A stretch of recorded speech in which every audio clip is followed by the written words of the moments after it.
Pascal Trefingui, nous sommes à l'intérieur du centre de formation de professeurs de bouddhisme laïque à Rio de Janeiro. Ce poste, il est donc destiné plutôt aux personnes bouddhistes ou qui pratiquent le yoga, en tout cas qui ont un intérêt pour la philosophie bouddhiste. Dans ce poste, je vais essayer de traiter de sujets qui sont aussi intéressants pour les juifs, pour les chrétiens et pour les musulmans.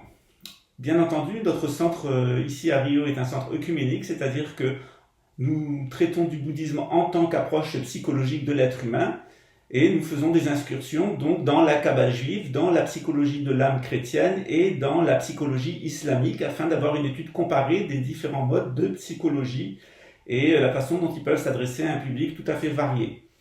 Donc il faut savoir qu'à son origine, le bouddhisme n'est pas une religion, il est devenu une religion en entrant dans d'autres pays, dans d'autres sphères culturelles. À la base, le bouddhisme, c'est un produit de l'Inde qui est directement héritier de la civilisation égyptienne. Donc il faut savoir que les hindous, les indiens plutôt, puisque ce dont il s'agit, les habitants de l'Inde les plus anciens sont les Dravidiens et qui partagent la même origine ethnique que les Égyptiens, les Nubiens. Donc ce sont des populations noires telles qu'on en trouve beaucoup dans le sud de l'Inde encore.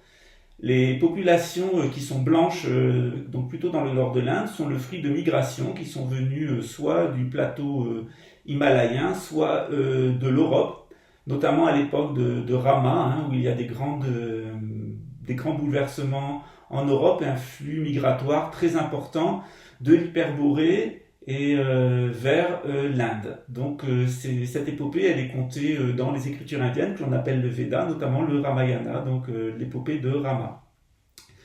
Ce que je vais essayer de vous démontrer aujourd'hui, c'est qu'il y a un certain nombre d'impasses qui sont faites généralement sur la franc-maçonnerie, sur le judaïsme et sur l'islam, et je le fais spécialement donc à destination des bouddhistes.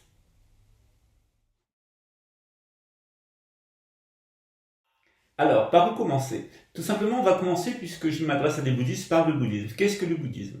Eh bien, à l'époque du Bouddha, nous sommes dans une société synarchique, décadente, qui est devenue totalement oligarchique. Donc, elle ressemble beaucoup à la société actuelle, et je vous renvoie donc à mes cours 2019, 2020, 2021, qui existent en portugais, en français, en anglais et en allemand. Vous les trouverez sur Amazon, en français et en portugais. Donc à l'époque du Bouddha, cette société synarchique, elle est comme notre société en pleine décadence. Il y a une oligarchie extrêmement puissante qui a pris le pouvoir, qui monopolise la vie intellectuelle, qui vit dans le luxe, le mensonge, tandis que le peuple crève de faim. Donc l'idée du Bouddha est la suivante. Donc il est confronté dans le palais de son père à ce mensonge, puisque son père se grime, change les gens autour de lui pour fortifier l'ego du Bouddha. On est dans un processus proche de la psychanalyse occidentale, c'est-à-dire avoir un ego le plus fort possible au sein de la société. Et il vit dans l'illusion, dans le luxe. Alors on lui cache tout, y compris la maladie, y compris la mort, y compris la pauvreté, y compris l'ascèse. Et c'est exactement ce que va découvrir Bouddha en sortant du palais royal. Il va découvrir l'existence de la vieillesse, l'existence de la maladie, l'existence de la mort et l'existence de personnes qui se mortifient. Donc il faut savoir qu'à l'époque du Bouddha, il y a deux possibilités. Soit on vit dans la société de caste et on appartient à une des castes, soit on sort de la société et on va vivre dans la montagne ou dans la forêt afin de réaliser un éveil spirituel et aller vers l'épuisement du cycle des renaissances. Alors le Bouddha, il va expérimenter donc les deux, la fausseté de la vie sociale, puis la fausseté de cette vie d'ascète. Au bout de 7 ans, il a une espèce de déclic en lui en écoutant un professeur de musique. Il explique à son disciple que si la note d'une corde est complètement détendue, le son est laid. Et si la corde est trop tendue, la corde casse et on ne peut pas jouer donc de l'instrument de musique. Donc Bouddha va faire une analogie avec le corps subtil de l'être humain. Soit nous nous laissons aller au déterminisme historique et à la vie sociale, sans rien comprendre à ce qui nous arrive, et nous allons jouer de plus en plus faux, nous ramollir et jouer de plus en plus faux. Soit nous allons vers l'ascèse, une connaissance trop intense de soi, et à ce moment-là, on peut effectivement faire mourir son corps. C'est ce qui a failli arriver au Bouddha. Donc le Bouddha, une nuit, il va donc se mettre au pied d'un arbre, il va avoir une expérience avec un serpent. Alors, il y a évidemment un côté symbolique, puisque c'est lié à la constellation du Serpentaire, Ophiuchus, le grand guérisseur.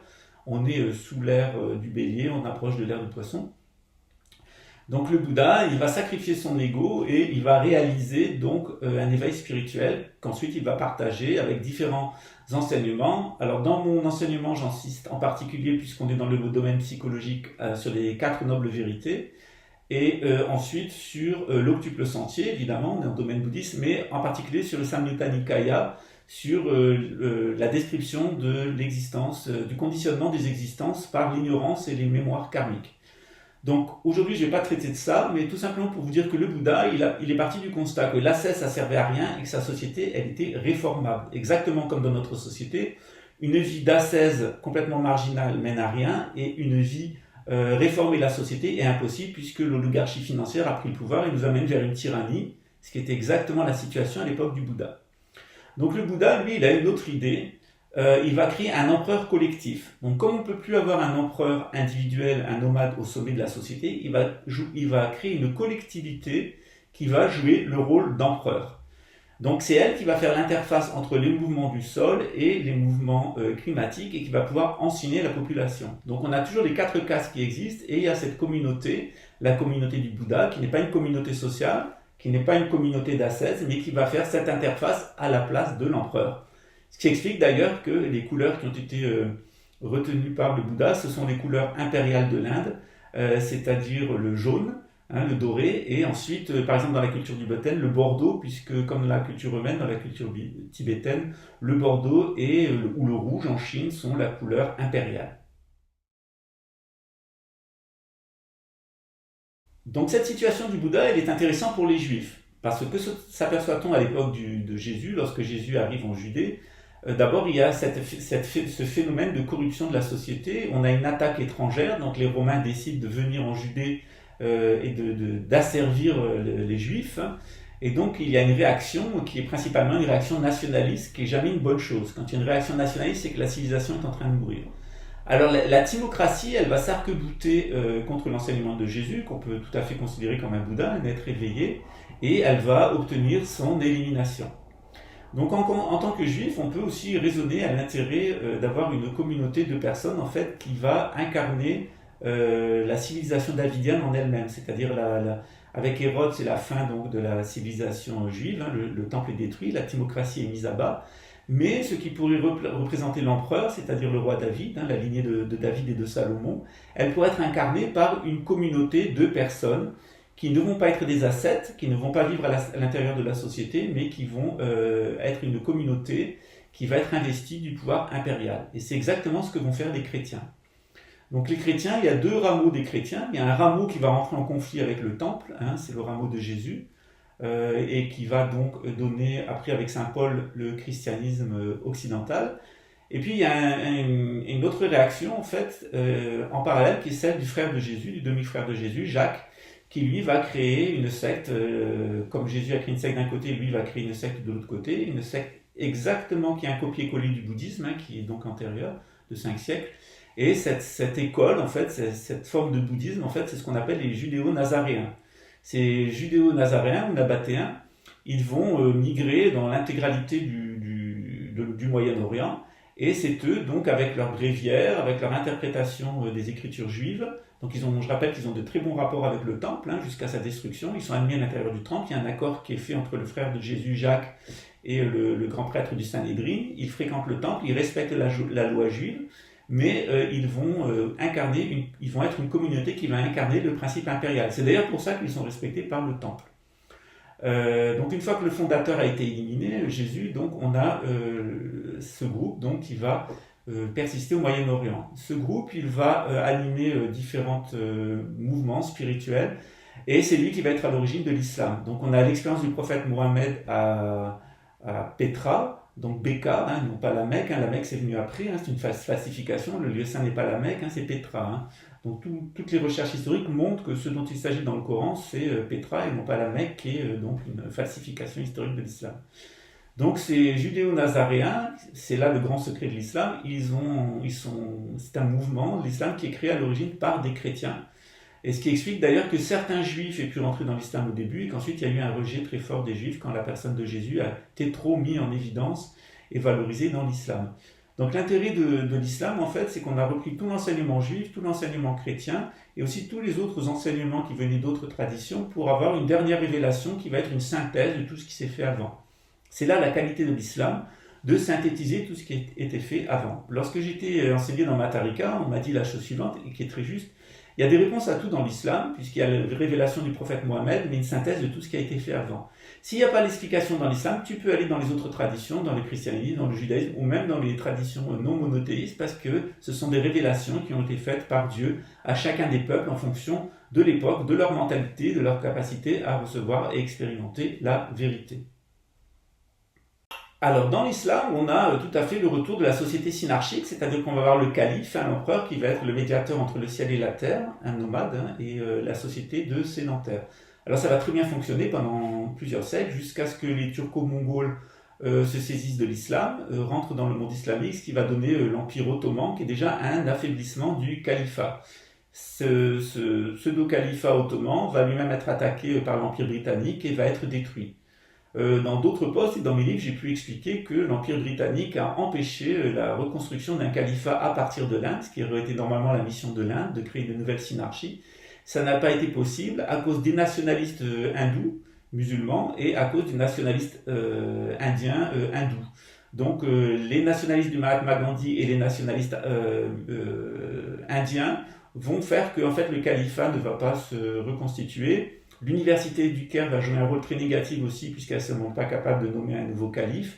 Et les Saouds qui sont rentrés au pouvoir en Arabie Saoudite vont, étant rémunérés par les Anglais, empêcher la formation d'un nouveau califat à partir de la Mecque.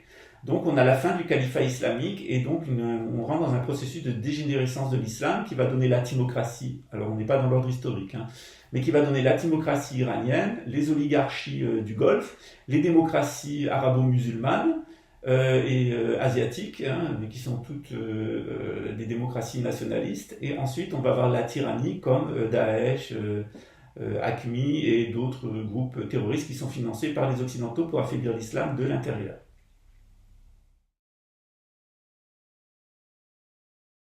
Alors, dans la situation actuelle, on a donc un pouvoir juif où il n'y a plus de synarchie. Le judaïsme est devenu une religion de nomades.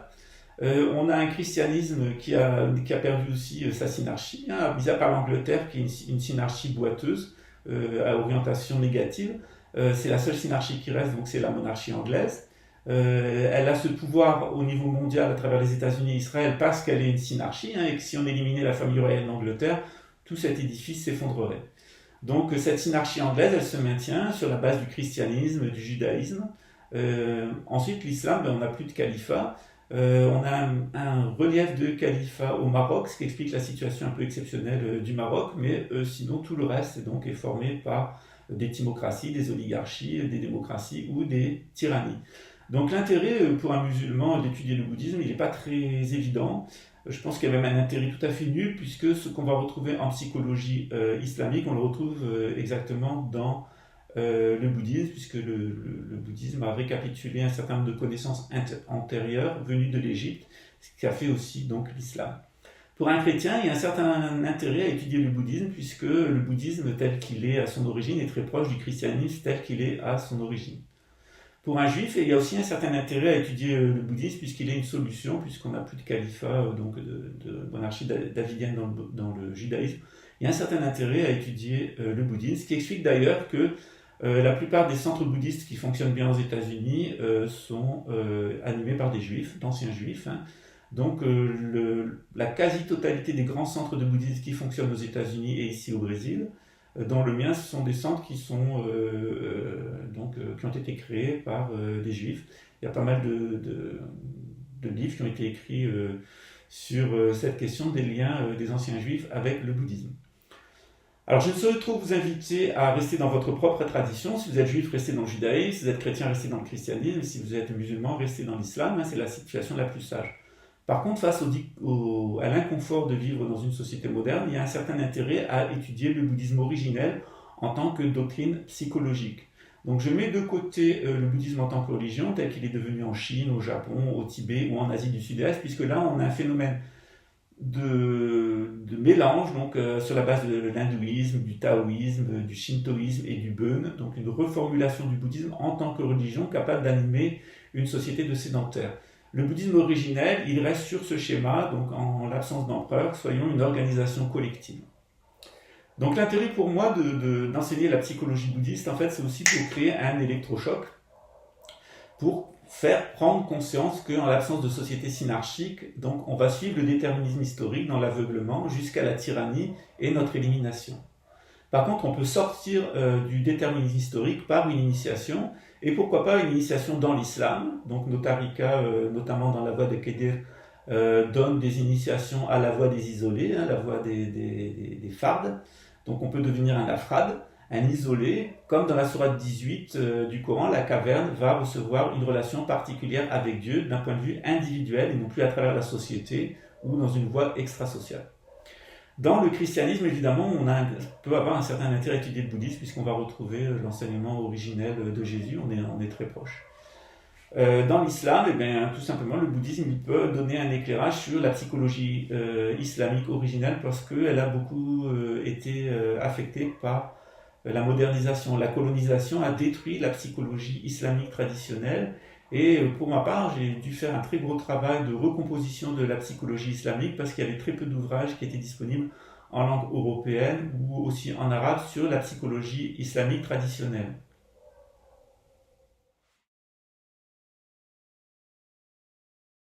Donc j'ai écrit un livre qui traite de la situation actuelle, que j'ai écrit en arabe et en français. Hein. Donc il y a une version totalement française et une version bilingue français-arabe, puisque comme il est écrit en arabe classique, j'avais la demande de mes étudiants au Maghreb d'avoir qui ne sont pas tous très calés en arabe classique, d'avoir une traduction en français pour aller de l'un à l'autre. Donc je l'ai fait moi-même en arabe, mais mon arabe classique est pas bon, donc j'ai demandé à un Tunisien de me corriger. Donc ça a donné un livre qui s'appelle Sionistes, évangélistes et islamistes, les enfants du djel, les enfants du diable donc, et qui donne en français La crise du monde moderne et les tréteaux de l'antéchrist. Ça c'est la version intégralement française. Pour les personnes qui sont plus intéressées pour mon travail sur la psychologie bouddhiste et sur les initiations qui peuvent nous venir de l'Orient, j'ai écrit donc une trentaine d'ouvrages sur le Reiki, mais aussi sur le bouddhisme. Et en particulier pour cette année 2020, je vous invite à lire mon livre. Il est très peu cher, il coûte 3 euros. C'est tous mes cours de psychologie bouddhiste pour l'année 2020-2021, l'année scolaire 2020-2021, et qui va vous expliquer les fondamentaux du bouddhisme, non pas d'un point de vue religieux, mais d'un point de vue psychologique, et comment on peut utiliser le bouddhisme comme instrument laïque en dehors de toute synarchie. Donc mon travail, ça a été en fait de sortir le bouddhisme de sa gangue religieuse pour retrouver le bouddhisme originel. J'aurais pu faire ce travail dans l'islam ou j'aurais pu faire ce travail dans le christianisme, mais je l'ai fait dans le bouddhisme parce que tout le monde sait que je pratique l'astrologie et en astrologie karmique, donc j'avais hérité de tellement de personnes qui étaient des bouddhistes dans mes supposées vies antérieures, hein, donc il n'y a pas de vie antérieure dans le bouddhisme, hein, on reçoit juste des informations de personnes qui ont vécu avant nous, et donc j'avais reçu tellement d'informations concernant le bouddhisme que c'était plus facile pour moi de l'expliquer dans le cadre du bouddhisme. Mais il est évident que c'est un choix que j'ai fait de ne pas donner d'initiation spirituelle dans l'islam. Dans le christianisme, j'ai pas reçu d'initiation spirituelle dans le christianisme, sauf dans la chevalerie française, mais c'était plutôt adressé à des personnes de la noblesse, c'est une initiation familiale. Et dans le judaïsme, j'ai été initié à la Kabbale. Ça a été mon choix de ne pas rester dans cette voie, de ne pas enseigner la Kabbale. Donc pour moi, le bouddhisme est devenu un bon modus vivendi. Je reste en contact avec mes initiations de tariqa dans l'islam. Je reste en contact avec ma tradition familiale dans la chevalerie. Mais le bouddhisme, par rapport à mes existences mémorielles, l'existence passée mémorielle, était assez intéressant.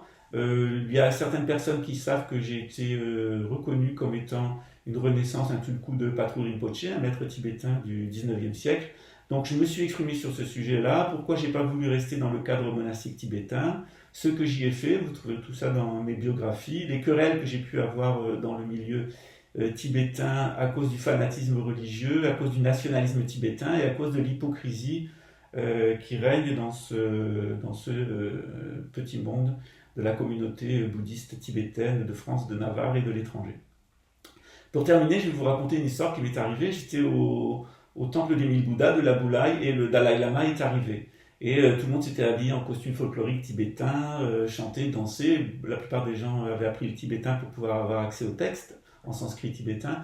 Le Dalai Lama est arrivé, il a été acclamé, mais il avait une mine qui était plutôt pas très sympathique. Et j'ai dit à un de mes amis, tu vas voir, quand il va faire son discours, ça va péter. Et c'est effectivement ce qui s'est passé. Le Dalai Lama a dit, quand je suis arrivé ici, ce temple de style tibétain, toutes ces personnes habillées en tibétain, je me suis senti comme dans mon enfance. Et cela aurait pu fait naître chez moi de la nostalgie pour mon pays tel qu'il était autrefois, avec cet enthousiasme religieux et ce décorum et ces vêtements. Je vais vous dire une chose, a dit le Dalai Lama, nous sommes ici pour partager le bouddhisme. Nous ne sommes pas ici pour partager la culture tibétaine. Si vous voulez vous distraire par orientalisme pour apprendre la culture tibétaine, c'est votre choix, mais vous n'atteindrez pas l'éveil parce qu'on n'a jamais atteint l'éveil par la culture tibétaine. Par contre, si vous voulez vraiment atteindre l'éveil, débarrassez le bouddhisme de sa gangue culturelle et allez directement à l'initiation bouddhique, à la psychologie bouddhique et ce qu'elle peut vous apporter en matière d'éveil. Et c'est un peu ce que je dis, un peu beaucoup, ce que je dis toujours aux personnes qui viennent étudier avec moi, tout en n'étant pas bouddhistes, qui viennent parce que mon enseignement est laïque et qui sont juifs, chrétiens ou musulmans. Retournez à votre propre religion, mais débarrassez-la de son contexte culturel.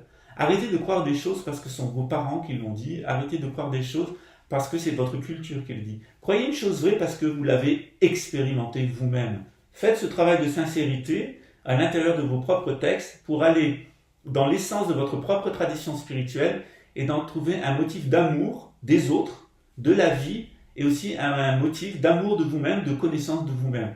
Cessez de vous suivre, affrontez la tradition telle qu'elle vous est léguée, allez en son centre et volez son trésor. Tout le reste, ça n'a pas d'intérêt. C'est comme une personne, une tradition spirituelle, c'est comme un médicament.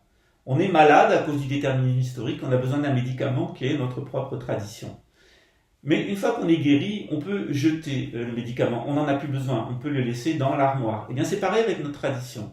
Nos traditions spirituelles, nos traditions religieuses, nos traditions culturelles, elles sont là pour nous aider à atteindre l'éveil, à être de bonnes personnes.